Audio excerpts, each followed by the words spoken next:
ઇન્ડેક્સમાં ત્યાંથી અત્યારે 5% ઉપર તો છે, પરંતુ ઉપલા લેવલ્સ 24,300 ઉપરના જે લેવલ્સ હતા ત્યાંથી 200 પોઈન્ટ્સ નીચે છે DXY નિફ્ટી. બેંક નિફ્ટી 56,490 આસપાસના એક લેવલ્સ તો છે. અત્યારે મજબૂતી ત્યાં અત્યારે જોવા મળી રહી છે. DXYથી એક ઓવરઓલ ઘટાડો ત્યાં પણ આવતો જોઈ રહ્યા છે. સેન્સેક્સમાં 750-800 પોઈન્ટ્સનો ઘટાડો આવી ગયો છે ઉપલા લેવલ્સથી 77,840ના લેવલ્સ છે. બ્રોડર માર્કેટમાં પણ જુઓ, જ્યાં આપણને શરૂઆતમાં 1.5-2% મજબૂતી હતી, ત્યાંથી મજબૂતી અત્યારે બધા ઇન્ડેક્સ બતાવી રહ્યા છે. ખરીદદારી હજુ પણ છે, પરંતુ DXYથી એક ઘટાડો આપણને આવતો જોઈ રહ્યા છે. કુનાલ, એક વ્યૂ લઈ લઈએ, કારણ કે જે શરૂઆત આપણે જોઈ, જે ચર્ચા પણ કરી, ત્યાંથી 20 મિનિટનો સમય થયો છે. ઓપનિંગ બિટ્સ હવે જે સેટલ થયા છે, પરંતુ ફોલ DXYથી નિફ્ટી 200 અંકનું એક પ્રેશર અત્યારે બતાવ્યું છે.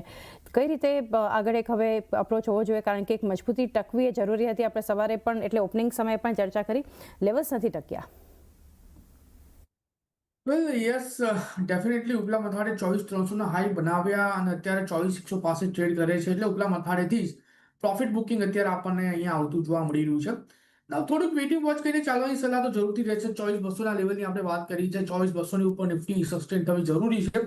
ના, અત્યારે જે પ્રમાણેના ન્યૂઝ આવી રહ્યા છે અને જે અત્યારે માહોલ ગરમાઈ રહ્યો છે, હું કહીશ કે rather to focus on the trading perspective, one should focus on the investment perspective.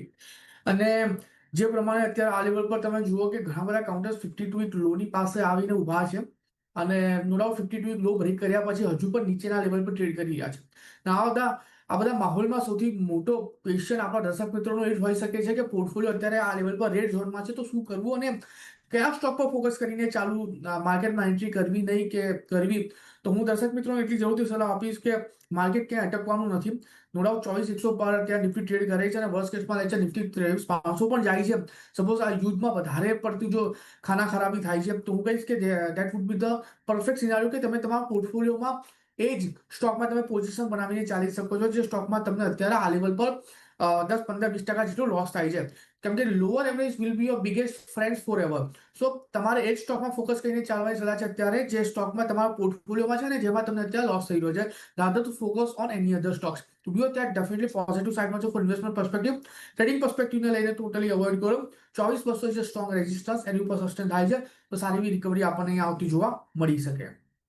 24,200 એક ટકવા જરૂરી લેવલ્સ અત્યારે ટકી નથી રહ્યા. બજારમાં જે મજબૂત શરૂઆત તો છે, પરંતુ જોઈએ આગળ કઈ રીતે સેશન આપણને આજનું આગળ વધતું, અને ખાસ એક વીકલી એક્સપાયરી પણ છે, એ રીતે પણ ધ્યાનમાં રાખજો. એસ્કોર્ટ્સ